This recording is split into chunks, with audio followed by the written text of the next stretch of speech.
Fillimisht të gjitha falëndrimet pa dyshim takojnë Allahut subhanahu wa taala, paqja dhe mëshira e Allahut qoftë mbi të dërguarin e fundit Muhammed Mustafa sallallahu alaihi wasallam, mbi familjen e tij të pastër, mbi shokët e tij fisnik dhe besnik, dhe mbi të gjithë ata të cilët e kanë ndjekur, janë duke ndjekur dhe do ta ndjekin rrugën e tyre me mirësi deri në ditën e fundit. Vëllezër, sot do të vazhdojmë me dy hadithe që kanë të bëjnë me Tauben apo që janë pjesë përbërëse të kapitullit të Taubes. Pra kena filluar tash me kapitullin e Taubes dhe janë dy hadithe të cilat fillimisht do t'i lexojmë arabisht, pastaj do të kthehena shpjegimit të tyre dhe ajo çka është më e rëndësishme të nxjerrim dobit prej këtyre haditheve. Ajo që duhet të ceki para se të fillojmë me shpjegimin e këtyre haditheve është që besimtari qofshin në për ligjërata ku përmenden këshilla që mirën nga ajetet apo qofshin ato këshilla që nxirren nga hadithet e pejgamberit sallallahu alaihi wasallam, besimtari ka obligim apo ka obligim ta ndjejë se ka obligim që ai ta gjen veten në këto këshilla. Pra gjithmonë mundohemi që kur të flitet për një çështje, qoftë ajo cilësi e mirë për të cilën flet Kurani, flet Suneti i pejgamberit sallallahu alaihi wasallam dhe se duhet neve ta përveçojmë atë cilësi, qoftë cilësi e keqe prej së cilës Kurani na largon dhe kërkon që të distancohemi prej saj, pa marrë parasysh cila është, njeriu duhet të mundohet ta gjejë veten aty. Pra ta shohë, nuk duhet të mendojë apo të shkojë ndërmend njeriu se e kam unë një filon që i ka këto cilësi, e kam një shok që i ka këto cilësi, e kam një familjar që i ka këto cilësi. Jo, mos u merr me tmetat e qerve. Qerve ne duhet të bëjmë davet. Qerve duhet të bëjmë të dashur fen. Qerve neve duhet që të mundohemi atyre të përshkruajmë Allahun me ato cilësi që i ka, me ato atributi që i ka, që ato të fillojnë ta dojnë Allahun dhe ta duan ato. Gjithashtu edhe për pejgamberin sallallahu alajhi wasallam. Pra duhet të bëjmë të dashur të dërguarin Allahut sallallahu alajhi wasallam e kështu me radhë. Ndërsa sa i përket gabimeve që përmenden në ajete, në hadithe, duhet ta kena parasysh që neve ta gjejmë veten. Jo të na shkojë ndërmend dikush tjetër, po direkt vetja jon. Pra këto cilësi që përmend Allahu dhe i dërguari i tij, ai ka mund ndonjërin prej tyre? Pra a jam unë a bëj pjesën, zakonisht duhet bëjmë pjesë në për këto. Qofshin gjëra që përmenden për të mirë, qofshin gjëra që përmenden për si cilësi të këqija, në të dy rastet ne duhet ta gjejmë veten. Nëse diçka e mirë që e bëjmë, do ta shtojmë. Nëse diçka e keqe që neve ende se ne kena larguar, duhet ta largojmë e kështu me radhë. Për këtë arsye vëllezër, themi këto hadithe që do i përmendin disa çështje, disa cilësi që me të vërtet i ka robi i Ademit. Dhe i ka çdo njeri, por duhet që të mundohemi ta kontrollojmë veten dhe mos të jena prej atyre që shumë i jepen pas tyre, edhe pse natyrshmëria e njeriu është e tillë.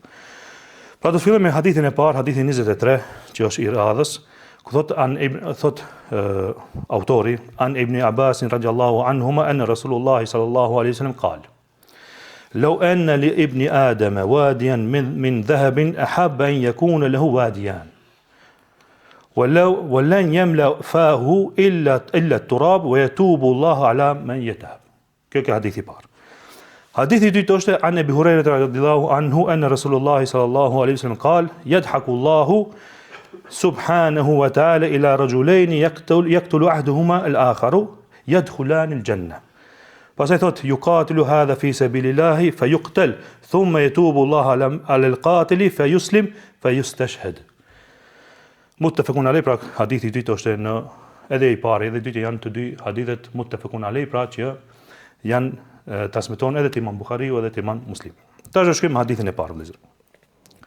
Hadithin e parë që transmeton Ibn Abbasi, i dërguari sallallahu alaihi wasallam thot: "Law anna li ibn Adam", nëse birit të Ademit i jepet një lugin me arit mbushur. E din lugina. Lugina është ajo që është mes dy kodrave, pjesa më e ulët mes dy kodrave. Para mendoni tash lugin me ar. Është shumë apo? Në rivajet tjetër ka ardhur, në hadithe tjera që nuk e transmetojnë Imam Buhariu dhe Muslimi, ka ardhur lugin me hurma, me pallma të hurmave. Edhe kjo është shumë. E tash ky biri i Ademit, për birin e Ademit duke fol, për njeriu si njeriu është duke fol, kush i dërguari sallallahu alaihi wasallam, dhe thot, sikurse këtij personi, këtij njeriu të jepet lugin me ari, çka do të kërkonte edhe dy lugina tjera me një kuptim të hadithit apo luginën e dytë. Dhe nuk e mbush, thot i dërguari sallallahu alaihi wasallam, dhe nuk e mbush gojën e birit të Ademit përveç se kush? Përveç se dheu. Çfarë kuptimi ka nuk e mbush përveç se dheu? Si mendoni, çfarë kuptimi ka? Do me thonë, ki do të lype edhe një lugin, derisa t'i vjen vdekja. Pra nuk do të ndalet. Qëllimi i hadithit është që ki non-stop, pa ndërprer, do të kërkon dhe nuk e mbush, pra nuk e plotson nevojën e këtij asnjëherë. Dynjoja, derisa të vdes. E kjo është e kuptimi. Dietarët thonë, nga hadithi kuptohet ose ka kërku një lugin dhe i do edhe 2 tjera pra bon 3, apo për qëllim është e lugina e dytë. Apo siç ka ardhur në hadithin edhe transmetimin tjetër, që njeriu sikur të jepet edhe një lugin me pallma të hurmave, do të dojë edhe luginën e dytë, e luginën e tretë. Pra hadithi është pak më ndryshe prej këtij. Përmendi dërguari sallallahu alaihi wasallam luginën e dytë me hurma, luginën e tretë me hurma, luginën e katërt me hurma, e kështu me radhë derisa nuk e mbush gojën e tij përveç se dheu. Pra hadithi është i qartë. Po në fund të hadithit thotë wa yatubu Allahu ala man yatab. Allahu ja fal atij që kërkon pendim. Pra Allahu ja pranon pendimin atij që kërkon pendim tek Allahu subhanahu wa taala. Këtu vëllezër do të ndalen te këtë çështje. Sepse kjo na flet neve për një realitet që e kanë krejt njerëzit. Krejt njerëzit janë lakmitar të dunjas. Nuk ka dyshim. Kjo është prej natyrshmërisë që Allahu e ka krijuar njeriu. Njeriu ka dëshirë të ketë. Dhe nuk është cilësi e keqe, të ketë njeriu. Do kjo si cilësi, kesh më shumë pasurit, kesh më shumë evlat, kesh edhe më shumë ngrase, krejt këto nuk janë cilësi të këqija, derisa është në halal. Mirë po çka, këtu nuk është për qëllim të na bën Allahu me dije se është diçka e keqe. Siç shumica e njerëzve mendojnë kur flitet për shenjat e kiametit, se kur ndodhin shenjat e kiametit janë të këqija. Jo, ajo është realitet për të cilin fol i dërguari sallallahu alaihi wasallam se kur të ndodhin këto realitete është afruar kiameti. Jo se janë gjëra të këqija. Për shembull, ndërtimin e pallateve të larta nga njerëz të zhveshur edhe që janë bedevi dhe të zbathur. Ashtu ka në hadith. Do të garojnë që të bëjnë pallate të mëdha. Nuk është e keq që të bësh pallate të mëdha. Mi po shen për një fakt që do të ndodh afër kiametit. Njëjtë edhe këtu vëllezër. Natyrshmëria e njeriu është që të kërkon më tepër. Është e natyrshme kjo. Por nuk është e natyrshme që njeriu këtë kërkesë ta bën pa marrë parasysh a është në halal a është në haram. Këtu është problemi. Edhe thonë dietarët, qëllimi i hadithit është që kjo lakmi do të kontrollohet. Se nëse nuk kontrollohet, njeriu ka dëshirë të arrijë të pasuria e shumt në çfarë do lloj mënyre tjetër ajo.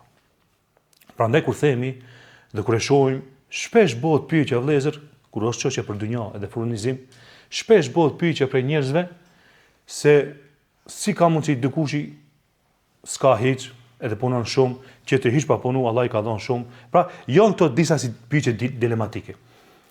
Përgjigjja është se Allahu subhanahu wa taala e din çdo person çfarë virtytesh ka dhe çfarë cilësish ka.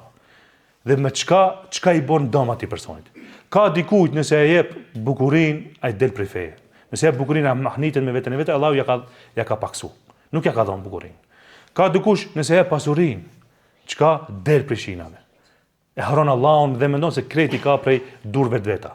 E kështu me radhë. Prandaj Ibn Qayyim kur flet për furnizimin, se furnizimi është i shumë llojesh, nuk është vetëm ajo çka ham dhe çka pim, por furnizimi është çdo gjë e cila vjen si furnizim nga ana e Allahut.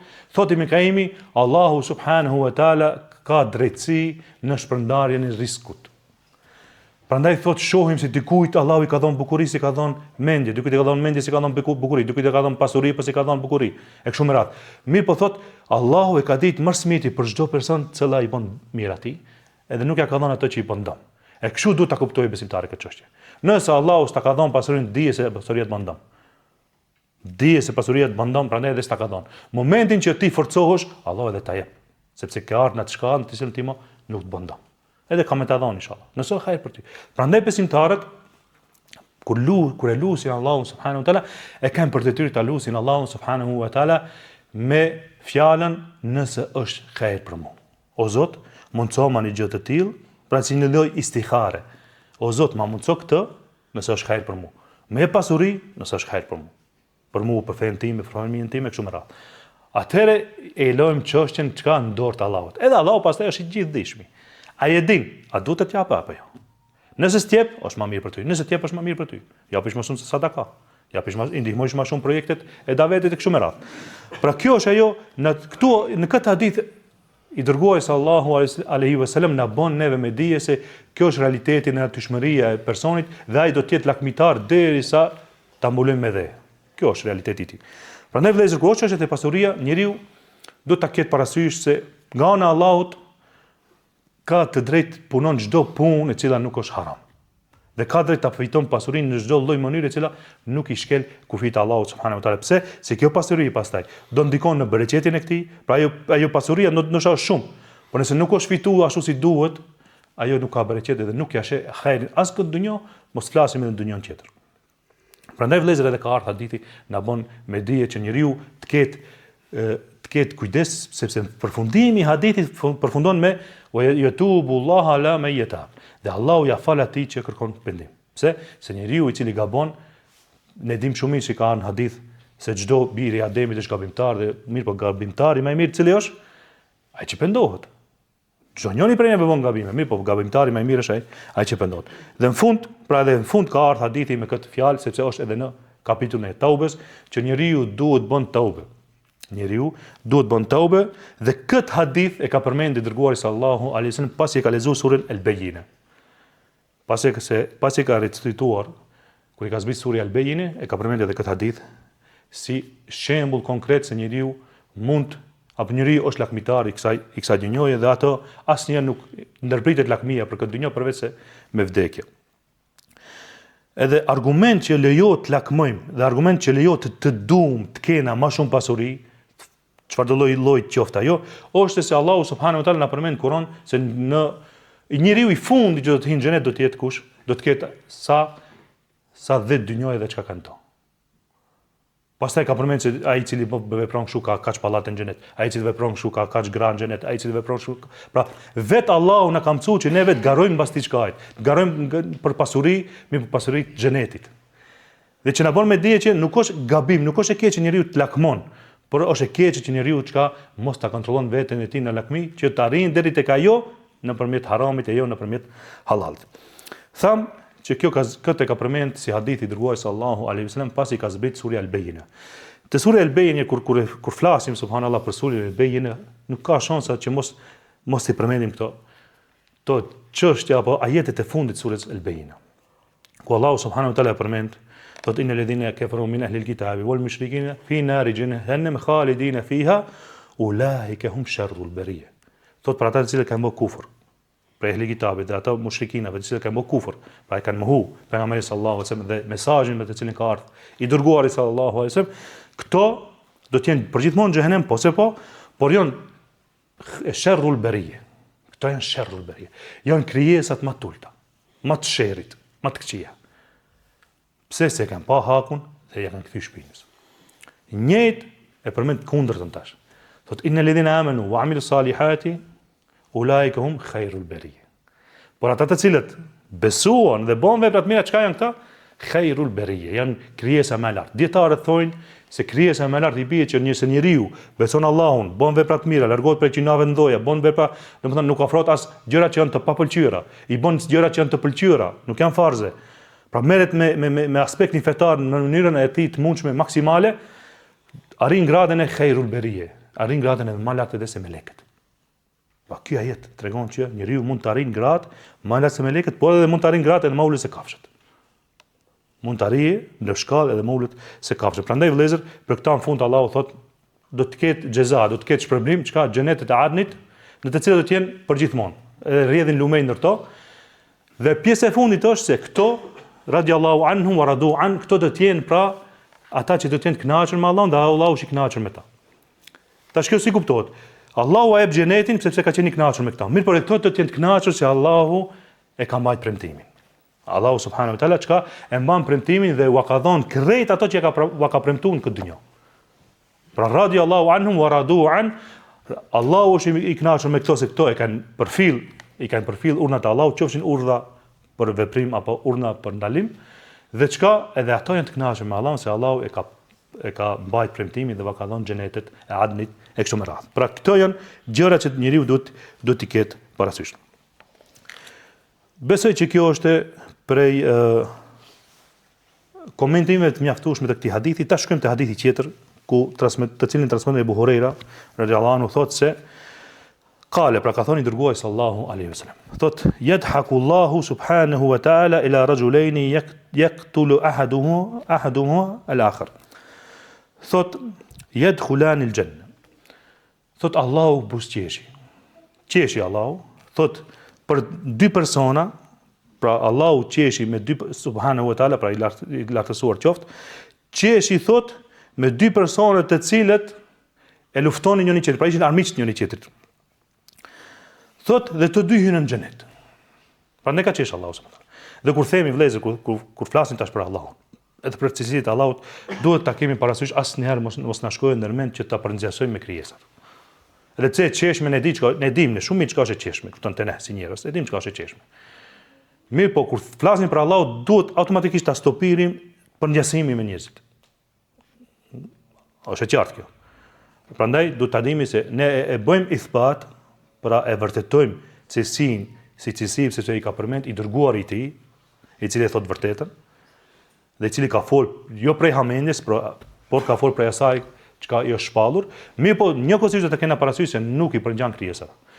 Prandaj thot ai dërguari sallallahu alaihi wasallam, thot në këtë hadith, pra thot i dërguari sallallahu alaihi wasallam në këtë hadith, yadhakullahu, Allahu qeshi me dy persona, të cilët ishin armiq njëri tjetrin, e vriqin njëri tjetrin, dhe normal kisht vram edhe i vrar, vrasës edhe i vrar, mirë po të dy do të hyjnë në xhenet.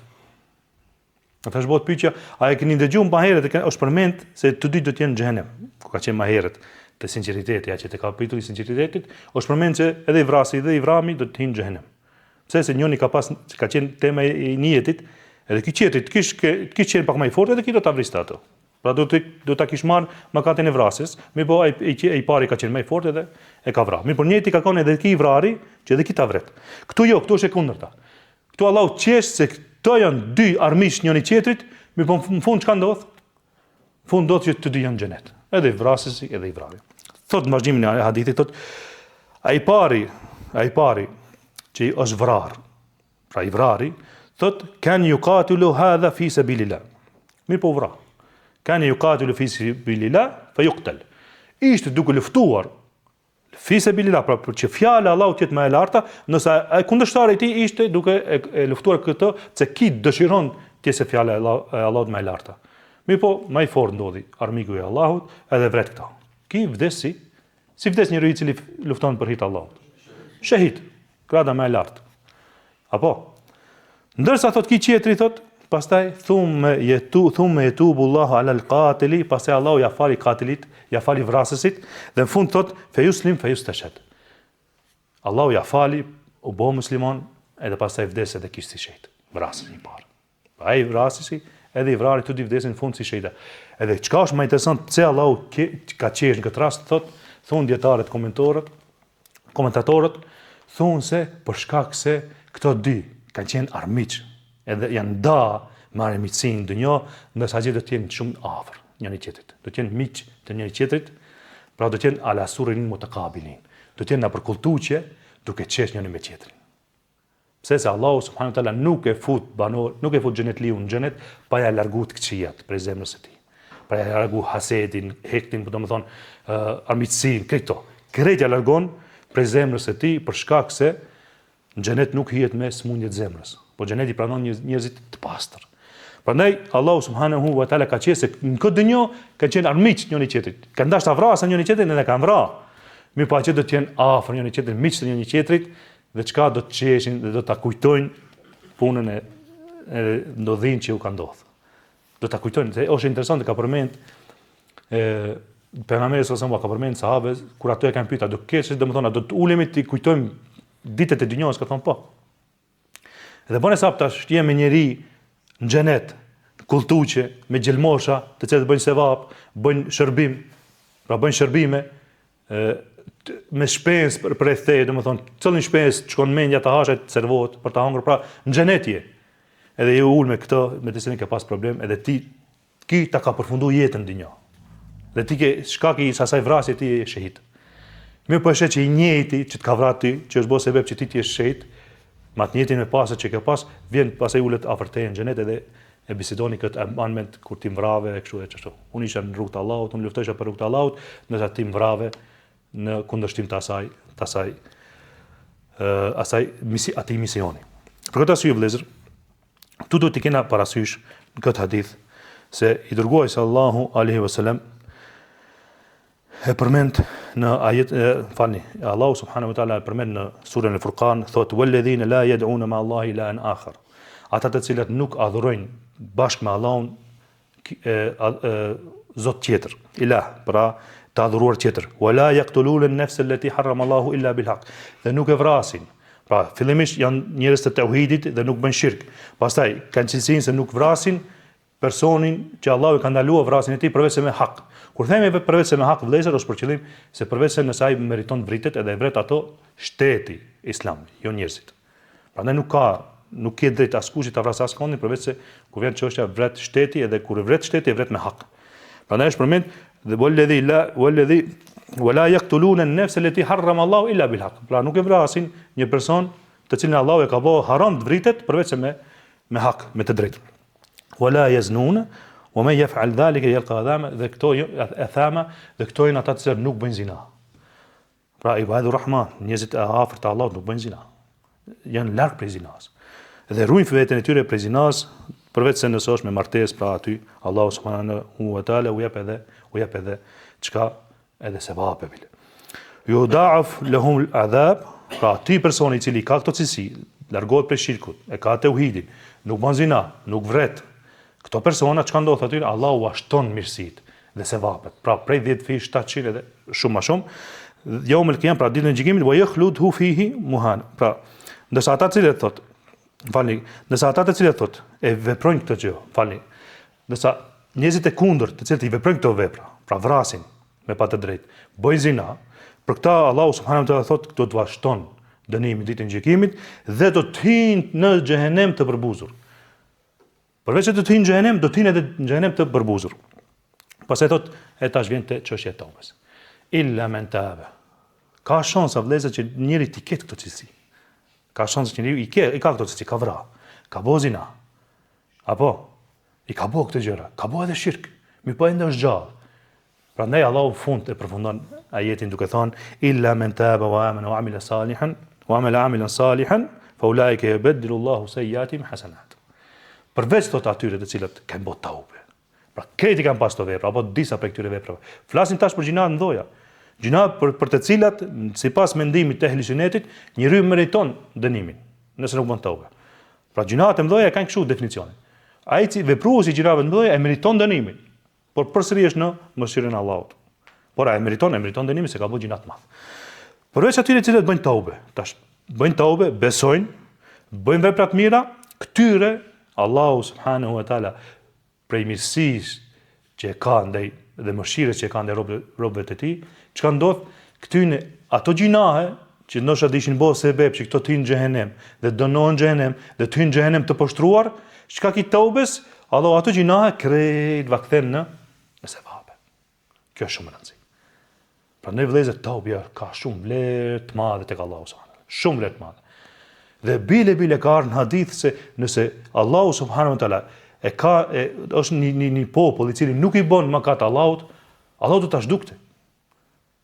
Sa ti nuk shifet më ajo raporti mes krijesës dhe krijuesit. Nëse janë si ti njerëz sikurse melekët, domethënë që nuk bën gjuna e çon urin Allahun në vend, Allahu thotë do t'i shkatronte, hadith është i vërtetë i pejgamberit sallallahu alajhi wasallam. Allahu do t'i shkatronte këtë popull, do të cilte popull tjetër, të cilët bëjnë gjinahe, por edhe pastaj kërkojnë falje, bëjnë taupe. Kjo është realiteti i pasqyrës krijesës, raportit të krijesës me krijuesin. Pra krijuesi ka kriju krijesën, e ka kriju me aftësi, domethënë me cilësi që është lakmitar, është gjinaqar, nefsi i tij e urdhon ka e keqja. E kështu me radhë mirë, po çka, edhe din na ka treguar i dërguari sallallahu alajhi wasallam se çdo biri i Ademit është gabimtar, por që të shifet ajo mëshira e Allahut, që të manifestohet mëshira e Allahut, urtësia e Allahut, butësia e Allahut, çka e kalon tauben që ky person i cili sado që i ka mëkatet e mëdha dhe sa shkumë e detit, kur bën tauba Allahu ja fal. Këtu shifet tash manifestimi i mëshirës së Allahut ndaj krijesës së tij. Krijesa gabon, kërkon falje, Allahu ja fal. Kjo është qëllimi. Kjo është sistemi si funksionon kjo dinjë. Për këtë arsye fund thot Allahu subhanahu wa taala, do kana Allahu ghafurur rahim. E përfundon ajetin. Dhe Allahu është çka gjithfalës dhe mëshirshëm. Dhe këtë do të kena parasysh vëllezër, se Allahu subhanahu wa taala çfarë do lloj mëkatesh të bëjmë ne. Edhe shirk, që është më i madhi, Allahu na ruaj prej shirkut. Për aty asaj që e dim edhe që s'e dim. Se ndonjëherë njeriu bën shirk dhe nuk do i vetëdijshëm që do bë shirk. Prandaj ka edhe duat pejgamberit sallallahu alaihi wasallam, o Zot, më mbro, më fal gjinat që i dim dhe jena të vetëdijshëm edhe ato që si dim. Ka gjëra që i bën, se ke mësuar se është prej shirkut. Betime të ndryshme, sa njerëz binin në betime. O shirku i vogël, mirë po është shirk. Pa e mofsha nonën, e mofsha babën, pasha nonën, pasha babën, këto keq ndaluar repsisht. Janë betime të cilat nuk lejohet. Nuk lejohet betohen përveç në Allahu subhanahu wa taala. Prandaj këto janë gjëra për të cilat pejgamberi na ka mësuar dhe si të bëjmë dua. O Zot, na fal gjunat që i dim dhe që si dim. Ato që i bëjmë vetdi edhe ato që i bëjmë pa vetdi. Prandaj edhe ka ardhur edhe mësimet, kanë ardhur edhe mësimet e pejgamberit sallallahu alaihi wasallam. Besoj me kaq inshallah mjafton për sonde. Alusim Allahu subhanahu wa taala që të na mundson të marrim dobi prej këtyre ligjëratave, të marrim atë ajkën e mësimeve që janë në këto ligjërata. Elusim Allahu subhanahu wa taala që këto ligjërata të vazhdojnë dhe të jenë profitabile për neve si hoxhallar edhe për juve si xhamat. Wa akhir dawana alhamdulillahi rabbil alamin.